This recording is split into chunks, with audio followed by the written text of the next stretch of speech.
Hello viewers, অচিন্ততার free coaching চ্যানেলে তোমাদের সকলকে স্বাগত জানাই। আজকের এই ভিডিওটিতে তোমরা যারা উচ্চ মাধ্যমিক পরীক্ষা দেবে 2025 সালে, তোমাদের ইতিহাস সাবজেক্টের একটি ইম্পর্টেন্ট প্রশ্ন, ব্রিটিশ শাসনকালে ভারতে যে আদিবাসী সম্প্রদায় ও দলিত সম্প্রদায়, এই দুই সম্প্রদায়ের অবস্থাটা কেমন ছিল, এই প্রশ্ন নিয়ে বিশদে আলোচনা করব। আলোচনা শেষে উত্তরটি তোমাদের সামনে তুলে ধরবো।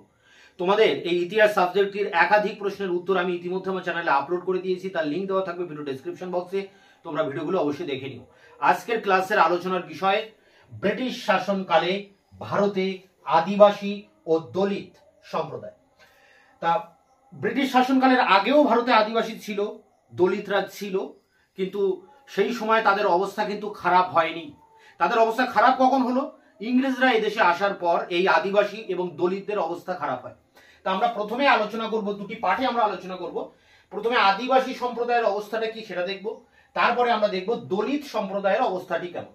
তা দেখো, প্রথমে আদিবাসী অর্থাৎ এদেশের যারা আদিবাসী, একেবারে পুরনো যারা অধিবাসী, তাদেরকে আমরা বলি আদিবাসী। আর বাকি সমস্ত লোক কিন্তু অধিবাসী, জাস্ট এদেশে বাস করে, তারা এদেশের প্রাচীন লোক নয়। এদেশের যারা প্রাচীন লোক, যারা আদিতে ভারতবর্ষে বাস করে, তাদেরকে আমরা বলি আদিবাসী। যেমন সাঁওতাল, মুন্ডা, ওরাও, ভিল, কোল, এরকম বিভিন্ন উপজাতির যেসব মানুষ বিভিন্ন জঙ্গল পরিবেষ্টিত অঞ্চলে বাস করে, তাদেরকে আমরা বলি আদিবাসী। এখন এই আদিবাসীরা কেন তাদের অবস্থা খারাপ হলো, সেটা নিয়েই কিন্তু আমাদের প্রশ্ন। দেখো, এখানে কেন তাদের অবস্থা খারাপ হলো কয়েকটা পয়েন্টের ভিতর দিয়ে দেখব। প্রথমে রয়েছে কর আরোপ, অর্থাৎ তাদের উপরে কর চাপানো হয়। দেখো, এই আদিবাসীরা পাহাড়ের প্রান্ত দেশে বাস করতেন, পাহাড়ের যে জায়গায় সমতলে মিশেছে ঠিক সেই জায়গায় তারা বসবাস করতেন এবং জঙ্গলের কাঠ, মধু, ফুল, ফল সংগ্রহ করে তারা তাদের জীবিকা নির্বাহ করতেন। এবং জঙ্গলের পাশে যে উর্বর জমি, সেখানে তারা কৃষি কাজ করে তারা তাদের জীবিকা নির্বাহ করতেন। কিন্তু ব্রিটিশ শাসনকালে যে বিভিন্ন ভূমি রাজস্ব ব্যবস্থা চালু হয়, আমরা জানি চিরস্থায়ী বন্দোবস্ত, রায়তওয়ারি, মহলওয়ারি, ভাইয়াচারি, এইসব বন্দোবস্ত চালু হয়। এবং এইসব বন্দোবস্তের ফলে এইসব জঙ্গলাকীর্ণ অঞ্চলগুলিতেও কিন্তু ব্রিটিশ সরকার তারা রাজস্ব ব্যবস্থা প্রবর্তন করে এবং এখানে কোনো নতুন ধরনের জমিদারের আগমন ঘটে এবং তারা এইসব আদিবাসী সম্প্রদায়গুলির উপরে সেই নিষ্কর জমি, অর্থাৎ তারা আগে যে জমি ভোগ করতেন নিষ্কর, অর্থাৎ সেখানে কোনো কর দিতে হতো না, কিন্তু এখন সেই জমির উপরে তাদেরকে কর চাপানো হয় এবং এই কর দিতে গিয়ে তাদের মধ্যে অসন্তোষ দেখা দেয়। তাদের যে চিরাচরিত অধিকার, যেটা তারা সেই প্রাচীনকাল থেকে ভোগ করে আসছে, নিষ্কর জমির অধিকার বা জঙ্গলের কাঠ, ফুল, ফল সংগ্রহ করার অধিকার, সেই অধিকার থেকে তারা বঞ্চিত হয়। স্বাভাবিকভাবে তারা কিন্তু ক্ষুব্ধ হয়ে ওঠে এই জমিদার শ্রেণীর প্রতি, এই ব্রিটিশ সরকারের প্রতি। এরপরে দেখো দিকুদের ভূমিকা। দিকু কারা? দিকু হচ্ছে বহিরাগত, অর্থাৎ এই আদিবাসী অঞ্চলের বাইরে থেকে আসা কিছু লোক, যারা ব্যবসাদার, মহাজন, যারা সুযোগ বুঝে এই সব আদিবাসীদেরকে চড়া হারে সুদে টাকা দিতেন এবং সেই সুদের জালে তাদেরকে এমনভাবে জড়িয়ে ফেলতেন যে তাদের ঘর বাড়ি, জমি জমা, এমনকি স্ত্রী পুত্র সবাইকেই এই মহাজনের কাছে তারা বাধা পড়ে যেতেন চিরকালের জন্য, যা থেকে বেরোনোর কোনো পথ তাদের ছিল না। এছাড়া এইসব ব্যবসাদাররা, বহিরাগত মারোয়ারি বা অন্যান্য ব্যবসাদাররা, তারা এই অঞ্চলে এসে দোকান বা অন্যান্য ব্যবসায়িক সামগ্রী তারা বিক্রি করতে থাকে এবং সেখানেও তারা কারচুপি করতে থাকে, অর্থাৎ দাম বেশি নিয়ে অল্প মাল দেওয়া বা অল্প টাকা কম দিয়ে বেশি করে মাল তাদের কাছ থেকে সংগ্রহ করা। এই যে কেনারাম বেচারাম, দু ধরনের বাটকারা ছিল তাদের কাছে।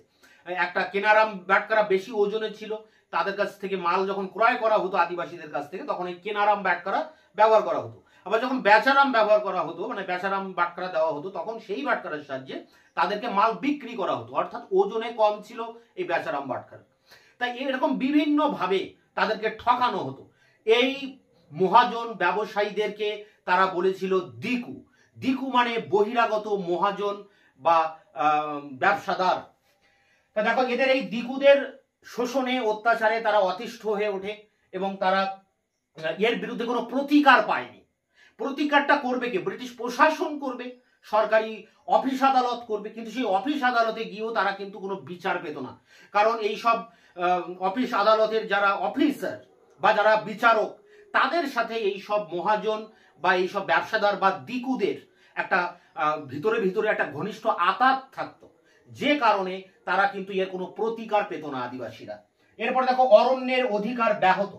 যে অরণ্যের উপরে অধিকার এতদিন ধরে এই আদিবাসীরা ভোগ করে আসছিল, সেই অধিকারে হস্তক্ষেপ করে ব্রিটিশ সরকার।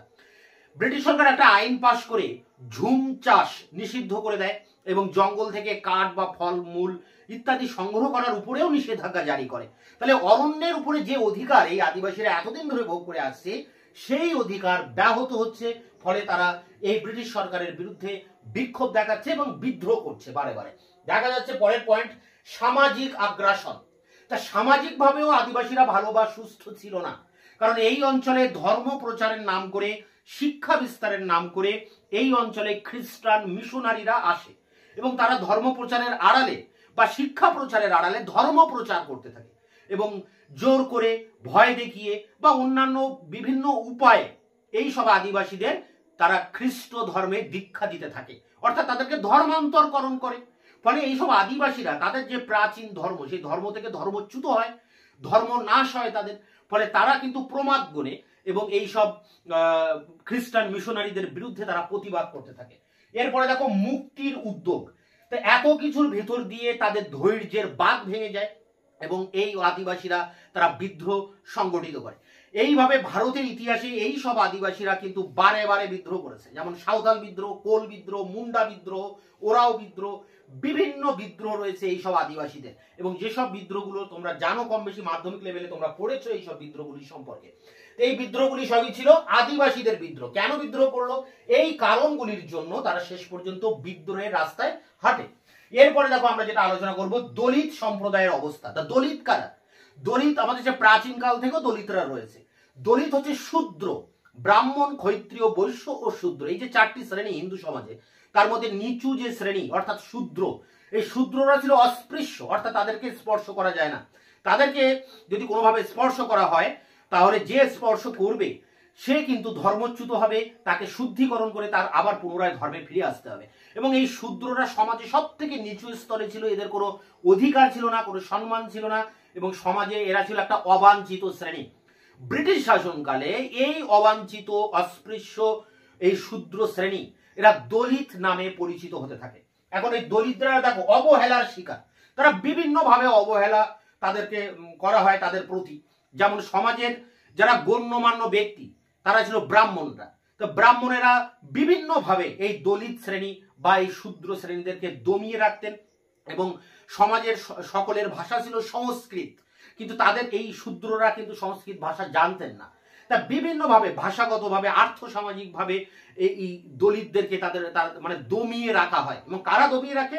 ব্রাহ্মণরাই এদেরকে দমিয়ে রাখে। এরা অবহেলার শিকার হয় সমস্ত ক্ষেত্রে। এদেরকে মন্দিরে প্রবেশ করতে দেওয়া হতো না, সাধারণের ব্যবহার যে পুকুর, নদী, নালা, সেগুলো তাদের ব্যবহার করতে দেওয়া হতো না, সাধারণের ব্যবহার যদি সব রাস্তাঘাট সেগুলো ব্যবহার করতে দেওয়া হতো না।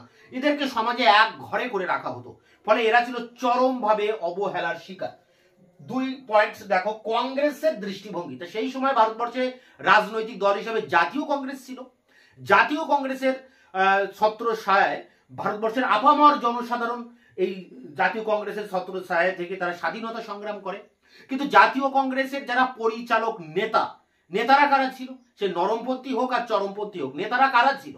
ব্রাহ্মণেরা ছিল নেতারা। ফলে তারা কিন্তু এই দলিতদেরকে তারা আন্দোলনে সামিল করেনি ইচ্ছাকৃতভাবে, জেনে শুনে। এবং তারা মানে অর্থাৎ জাতীয় কংগ্রেসে এই দলিত শ্রেণী ছিল অবহেলিত, তাদেরকে কোনো স্থান দেওয়া হয়নি বা তাদের ভালো মন্দের জন্য কোনো রকম পদক্ষেপ করা হয়নি জাতীয় কংগ্রেসের তরফ থেকে। এই কারণে পরবর্তীকালে এই শূদ্র অর্থাৎ এই দলিতদের থেকে এক নেতা উঠে আসে যার নাম বাবা সাহেব ভীমরাও আম্বেদকর। এবং এই আম্বেদকর এই দলিতদেরকে নিয়ে একটা জাস্টিস পার্টি তৈরি করেন এবং সেই পার্টির সাহায্যে এই দলিতদের রাজনৈতিক অধিকার আন্দোলনের চেষ্টা করেন এবং হিন্দু ধর্মের যে মনুস্মৃতি গ্রন্থ সেটি প্রকাশ্যে পুড়িয়ে তার বিরোধিতা করেন, হিন্দু ধর্মের নিয়ম নীতির প্রকাশ্যে বিরোধিতা করেন। এবং এই যে দক্ষিণ ভারতে কলারাম মন্দির, যে মন্দিরে আদিবাসীদেরকে প্রবেশ করতে দেওয়া হতো না, তার বিরুদ্ধেও তিনি কিন্তু আন্দোলন করেন, সত্যাগ্রহ আন্দোলন করেন, কলারাম সত্যাগ্রহ আন্দোলন। যদিও তার লক্ষ্য ছিল এই মন্দিরে প্রবেশ নয়, তার মূল লক্ষ্য ছিল এই আদিবাসী বা দলিত যারা রয়েছে, এই শূদ্র শ্রেণী, নিম্ন শ্রেণী, এদেরকে রাজনৈতিক অধিকার কিভাবে দেওয়া যায়, এদেরকে কিভাবে ভোটাধিকার দেওয়া যায়, এদের জন্য কিভাবে আসন সংরক্ষণ করা যায় আইন পরিষদে, এই লক্ষ্য নিয়ে ভীমরাও আম্বেদকর তিনি আন্দোলন পরিচালনা করেন। এরপরে দেখো বাংলায় দলিত সক্রিয়তা। তো বাংলাদেশে অনেক দলিতরা ছিলেন, নমশূদ্র জাতি, বাংলাদেশের একটা বিপুল সংখ্যক জনগণ ছিল নমশূদ্র।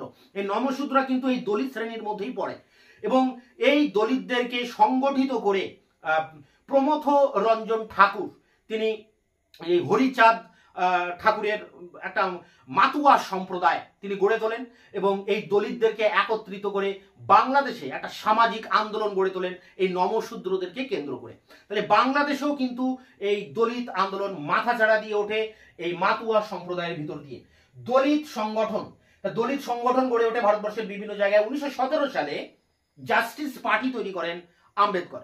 পরবর্তীকালে 1927 নাগাদ নাগপুরে এই জাস্টিস পার্টির বিরাট সম্মেলন হয় এবং সেখানে সেই সম্মেলনের সভাপতিত্ব করেন এ.সি.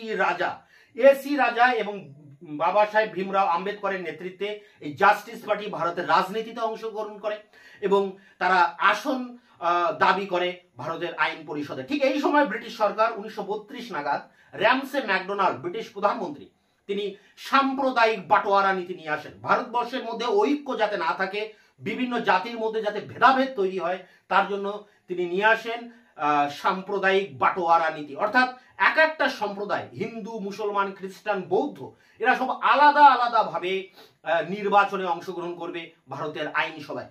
তাই এক্ষেত্রে ভারতের যারা দলিত সম্প্রদায় তাদের জন্য আলাদা করে কিন্তু এই নির্বাচনের কথা বলা হয়। এই ব্যাপারটায় প্রমাদ গোনেন মহাত্মা গান্ধী।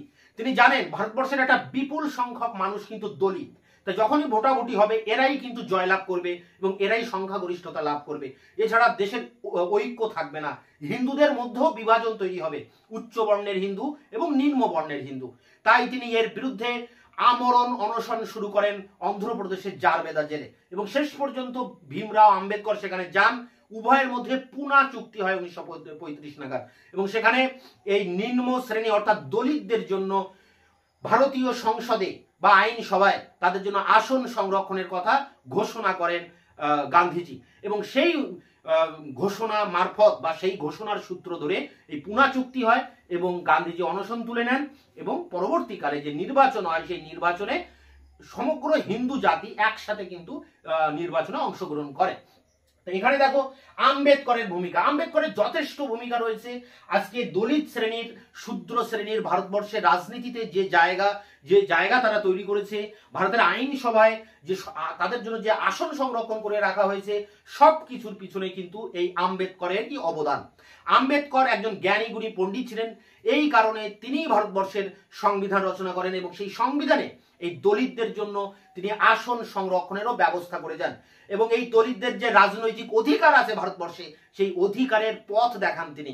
তাই এইভাবে এই পয়েন্টের ভিতর দিয়ে এই দলিত সম্প্রদায়ের অবস্থাকে দেখাতে হবে, আবার ঠিক পাশাপাশি আদিবাসী সম্প্রদায়ের অবস্থাটাও এখানে পয়েন্টের ভিতর দিয়ে দেখাতে হবে। তো এর যে সমগ্রভাবে এর যে নোটস, অ্যাকচুয়ালি দুটো আলাদা প্রশ্ন তোমাদের জন্য এবার একসাথে প্রশ্নটা আসতে পারে, আদিবাসী ও দলিত। তো এই টোটাল এই দুটি সম্প্রদায়ের উপরে যে 8 নম্বরের প্রশ্ন উত্তর, সেই উত্তরটি নিয়ে আমি এবার তোমাদের সামনে অন স্ক্রিনে আলোচনা করব। উচ্চ মাধ্যমিক ইতিহাস, ব্রিটিশ শাসনকালে ভারতে আদিবাসী ও দলিত সম্প্রদায় সম্পর্কে আলোচনা করো, প্রশ্নমান 8। তা প্রথমে আলোচনা করব আদিবাসী সম্প্রদায়ের অবস্থা। দেখো, ব্রিটিশ শাসনকালে ভারতের সর্বাধিক শোষিত নিপীড়িত সম্প্রদায়গুলির মধ্যে অন্যতম ছিল ভারতের প্রাচীন বাসিন্দা আদিবাসী বা উপজাতি সম্প্রদায়। সাঁওতাল, কোল, ভিল, মুন্ডা, ওরাও, হো, ভূমিজ, খন্দ, গোন্ড, ভার্লিন, নাগারা প্রভৃতি আদিবাসী সম্প্রদায় প্রকৃতির কোলে বসবাস করত এবং প্রকৃতির সম্পদ আহরণ করে জীবিকা নির্বাহ করত। পরবর্তীকালে ব্রিটিশ সরকার জমিদার ও মহাজনদের তীব্র শোষণের শিকার হয়ে তারা প্রতিবাদে গর্জে ওঠে। কেন প্রতিবাদ করলো? দেখো পয়েন্টস। কর আরোপ। ভারতের আদিবাসী সম্প্রদায় বিশ্বাস করত যে প্রাচীনকালে তারা চম্পা নামে এক স্বাধীন রাজ্যে বাস করত। এই রাজ্যে তারা কাউকেই কর দিতে বাধ্য ছিল না। কিন্তু ব্রিটিশ সরকার 19 শতকে আদিবাসী সম্প্রদায় সরকারের আইন, শাসন ও বিচার ব্যবস্থার আওতায় আনে। তারা আদিবাসী কৃষকদের কাছ থেকে কর আদায়ের তীব্র নির্যাতন চালায়। পয়েন্ট দিকুদের ভূমিকা। সরকার ও আদিবাসী কৃষকদের মধ্যে বহিরাগত জমিদার, জোতদার, বণিক, মহাজন, ঠিকাদার, দালাল প্রভৃতি বিভিন্ন স্তরের মধ্যস্বত্বভোগীর আত্মপ্রকাশ ঘটে। আদিবাসীরা এই মধ্যস্বত্বভোগী বহিরাগতদের দিকু বলতো। দিকুরা আদিবাসীদের সঙ্গে নানাভাবে প্রতারণা ও শোষণ চালায়। আদিবাসীরা কোনো সময় তাদের উপর অত্যাচার ও শোষণের প্রতিকার পেত না, কারণ সরকারি থানা, পুলিশ, আইন আদালতের সঙ্গে দিকুদের গোপন যোগাযোগ থাকত। 3 নম্বর পয়েন্ট, অরণ্যের অধিকার ব্যাহত। আদিবাসীরা পাহাড় ও মালভূমির অরণ্যাঞ্চলে ঝুম চাষ করে খাদ্য উৎপাদন করত এবং অরণ্য থেকে বিভিন্ন সম্পদ আহরণ করত। কিন্তু ব্রিটিশ সরকার 1867 খ্রিস্টাব্দে সংরক্ষিত অরণ্যাঞ্চলে ঝুম চাষ নিষিদ্ধ করে। অরণ্য থেকে আদিবাসীদের কাঠ ও অন্যান্য সম্পদ সংগ্রহ, পশু শিকার, গোচারণ প্রভৃতি ক্ষেত্রে নানা রকম নিয়ন্ত্রণ আরোপ করা হয়। 4 নম্বর পয়েন্ট, সামাজিক আগ্রাসন। ব্রিটিশ শাসনকালে ভারতের আদিবাসী সম্প্রদায় বিভিন্ন সামাজিক আগ্রাসনের শিকার হয়। খ্রিস্টান মিশনারিরা আদিবাসীদের মধ্যে শিক্ষা বিস্তারের পাশাপাশি তাদের খ্রিস্ট ধর্মে দীক্ষা দিতে থাকে। নতুন পাশ্চাত্য খ্রিস্টান সংস্কৃতির প্রভাবে আদিবাসীদের ঐতিহ্যবাদী সংস্কৃতি আক্রান্ত হয়। শেষ পয়েন্ট দেখো, মুক্তির উদ্যোগ, অর্থাৎ এবার তারা মুক্তির আশায় বিদ্রোহ করবে। আদিবাসী সম্প্রদায় ব্রিটিশ সরকার পাশ্চাত্য সংস্কৃতি ও অন্যান্য শোষকদের হাত থেকে মুক্তির উদ্দেশ্যে প্রয়াস চালায়। তারা নিজেদের সামাজিক সংস্কারের উদ্দেশ্যে শুদ্ধি আন্দোলন শুরু করে। সরকারি রাজস্ব ব্যবস্থার বিরুদ্ধে তারা রুখে দাঁড়াতে শুরু করে। ছোটনাগপুরের কোল উপজাতি 1831 এবং বিহারের সাঁওতাল উপজাতি 1855 এবং মুন্ডা উপজাতি 1899 বিদ্রোহ করে। সেকেন্ড পার্ট যেটা রয়েছে, দলিত সম্প্রদায়ের অবস্থা। খ্রিস্টপূর্ব 1500 অব্দে বৈদিক সভ্যতার যুগ থেকেই ভারতের শূদ্র নামে অস্পৃশ্য দলিত জাতির আত্মপ্রকাশ ঘটে। পরবর্তীকালে আরও বহু অনগ্রসর ও অস্পৃশ্য জাতির উদ্ভব ঘটে। এই অনগ্রসর, শোষিত, নির্যাতিত সম্প্রদায় ব্রিটিশ শাসনকালে দলিত নামে পরিচিত হয়। এই সময় তারা উচ্চবর্ণের নানা শোষণ ও অত্যাচারের শিকার হয়। পয়েন্ট কেন দেখো, তারা অত্যাচারের শিকার হচ্ছে, অবহেলার শিকার। ব্রিটিশ শিক্ষা সংস্কৃতিতে পিছিয়ে থাকা গ্রাম অঞ্চলের দলিত শ্রেণীর মানুষ সংস্কৃত বা ইংরেজি ভাষা জানতো না বলে তারা নিজেদের কথ্য ভাষায় ভাবের আদান প্রদান করত। উচ্চবর্ণের মানুষ দলিতদের এই কথ্য ভাষাকে খুবই অবজ্ঞা করত। ব্রাহ্মণরা দক্ষিণ ভারতে তামিল ভাষাকে যথেষ্ট ঘৃণার চোখে দেখত। পয়েন্ট, কংগ্রেসের দৃষ্টিভঙ্গি। জাতীয় কংগ্রেস প্রথম থেকেই সামাজিক স্পর্শকাতর বিষয়গুলি থেকে নিজেদের দূরে সরিয়ে রাখার চেষ্টা করে। কংগ্রেসে উচ্চবর্ণের নেতাদের প্রাধান্য ছিল। তারা অনেকেই জাতিভেদ প্রথার সমর্থক ছিল। অবশ্য কংগ্রেসের নেতৃত্বে মহাত্মা গান্ধীর উত্থানের পর থেকে কংগ্রেসের এই দৃষ্টিভঙ্গির পরিবর্তন ঘটতে থাকে। তিনি হরিজন আন্দোলন শুরু করে কংগ্রেসের প্রতি দলিতদের আকৃষ্ট করার চেষ্টা করেন, কিন্তু গান্ধীজির সাবধানী উদ্যোগ দলিতদের সন্তুষ্ট করতে পারেনি। পয়েন্ট, বাংলায় দলিত সক্রিয়তা। 19বিংশ শতকে বাংলায় দলিত নমশূদ্র সম্প্রদায় ব্রাহ্মণ্য আধিপত্য শোষণের বিরুদ্ধে সরব হয়। প্রথম দিকে মাতুয়া ধর্মের প্রবর্তক হরিচাঁদ ও গুরুচাঁদ ঠাকুর এবং পরবর্তীকালে প্রমথ রঞ্জন ঠাকুর, যোগেন্দ্রনাথ মণ্ডল প্রমুখ দলিত নেতা উচ্চবর্ণের হিন্দুদের শোষণ ও বঞ্চনার বিরুদ্ধে প্রতিবাদ জানায়। 1901 খ্রিস্টাব্দের আদমশুমারিতে উত্তরবঙ্গের রাজবংশী ও কোচদের তপশিলি জাতিভুক্ত করলে এর বিরুদ্ধে তারা সামাজিক আন্দোলন শুরু করে। দেখো, দলিত সংগঠনে কি বলা হচ্ছে, দক্ষিণ ভারতে তামিল ভাষা ও সংস্কৃতিকে কেন্দ্র করে অব্রাহ্মণদের মধ্যে যোগাযোগ বৃদ্ধি পায়। এর ফলে জাস্টিস পার্টি 1917 নামে দলিতদের রাজনৈতিক দল প্রতিষ্ঠিত হয়। 1926 খ্রিস্টাব্দে নাগপুরে অনুষ্ঠিত দলিত নেতাদের সম্মেলনে দলিত আন্দোলনের গতি আসে। এসি রাজা এই সমিতির সভাপতি নির্বাচিত হন। ডক্টর আম্বেদকর 1930 খ্রিস্টাব্দে সর্বভারতীয় নিপীড়িত শ্রেণীর কংগ্রেস প্রতিষ্ঠা করেন। তিনি দলিতদের পৃথক নির্বাচনের অধিকার দাবি করেন। এবার পরের পয়েন্ট দেখো, শেষ পয়েন্ট, আম্বেদকরের ভূমিকা। দলিতদের মন্দিরে প্রবেশ বা উচ্চবর্ণের সঙ্গে মেলামেশার অধিকারের চেয়ে আম্বেদকর দলিতদের সামাজিক ও অর্থনৈতিক অগ্রগতি ঘটানোর বিষয়ে বেশি গুরুত্ব দেন। তিনি 1927 খ্রিস্টাব্দে দলিতদের নিয়ে মহারাষ্ট্রে সত্যাগ্রহ আন্দোলন করেন এবং প্রকাশ্যে মনুস্মৃতি গ্রন্থটি পুড়িয়ে তিনি ব্রাহ্মণ্য ধর্মের বিরোধিতা করেন। তিনি দলিতদের শিক্ষা, সংগঠন, বিক্ষোভ আন্দোলনের উপর বেশি গুরুত্ব দেন। পুনা চুক্তি। ব্রিটিশ প্রধানমন্ত্রী র্যামসে ম্যাকডোনাল্ড তার সাম্প্রদায়িক বাটোয়ারা 1932 নীতির মাধ্যমে দলিতদের পৃথক নির্বাচনের অধিকার দিলে গান্ধীজি এর তীব্র প্রতিবাদ করে অনশন শুরু করেন 20 সেপ্টেম্বর 1932। তিনি মনে করতেন যে দলিতদের পৃথক নির্বাচনের অধিকার হিন্দু ধর্ম ও দলিত উভয়েরই স্বার্থ বিরোধী। শেষ পর্যন্ত পুনা চুক্তি 24 সেপ্টেম্বর 1932 মাধ্যমে আম্বেদকর দলিতদের পৃথক নির্বাচনের অধিকারের দাবি থেকে সরে আসেন এবং গান্ধীজিও দলিতদের আরও বেশি সংখ্যক আসন সংরক্ষণের দাবি মেনে নেন। এরপরে দেখো, উপসংহার অর্থাৎ মূল্যায়ন করা হয়েছে। আম্বেদকরের নেতৃত্বে 1942 খ্রিস্টাব্দে সর্বভারতীয় তপশিলি জাতি ফেডারেশন প্রতিষ্ঠিত হয়। এরপর থেকে দলিত আন্দোলনকে জাতীয় কংগ্রেসও গুরুত্ব দিতে শুরু করে। স্বাধীনতা লাভের প্রাক মুহূর্তে দলিত নেতা আম্বেদকরকে সংবিধানের খসড়া রচনা কমিটির সভাপতি নির্বাচন করা হয়। একজন দলিত নেতার নেতৃত্বাধীন কমিটি স্বাধীন ভারতের সংবিধান রচনার অধিকার পায়। তার নেতৃত্বে রচিত নতুন সংবিধানে অস্পৃশ্যতাকে বেআইনি বলে ঘোষণা করা হয়। তো এই ছিল ব্রিটিশ শাসনকালে ভারতের দলিত এবং আদিবাসী সম্প্রদায়ের অবস্থা কেমন ছিল তার 8 নম্বরের প্রশ্ন উত্তরটি তোমাদের সামনে আলোচনা করলাম। তোমরা এটিকে সংগ্রহ করে পরীক্ষার জন্য প্রস্তুতি নাও। 2025-এর সাজেশনে এটি কিন্তু ইম্পর্টেন্ট একটি প্রশ্ন। তোমাদের যে সাজেশন আমি প্রোভাইড করেছি তার অর্ধেকের বেশি প্রশ্নের উত্তর আমার চ্যানেলে ইতিমধ্যে আমি আপলোড করে দিয়েছি, তার লিঙ্ক দেওয়া থাকবে ভিডিও ডেসক্রিপশন বক্সে। তোমরা অবশ্যই ভিডিওগুলো দেখে নিও। এছাড়া যেসব প্রশ্নের উত্তর বাকি আছে আগামী 1 মাসের মধ্যে সমস্ত প্রশ্নের উত্তর আমি তোমাদের সামনে এনে হাজির করব। ততক্ষণে তোমরা চ্যানেলকে সাবস্ক্রাইব করে রাখবে, বন্ধুদের কাছে শেয়ার করবে, নিজেদের মতামত জানাবে কমেন্ট সেকশনে কমেন্ট করে, এবং ভিডিওটি ভালো লাগলে অবশ্যই লাইক দেবে।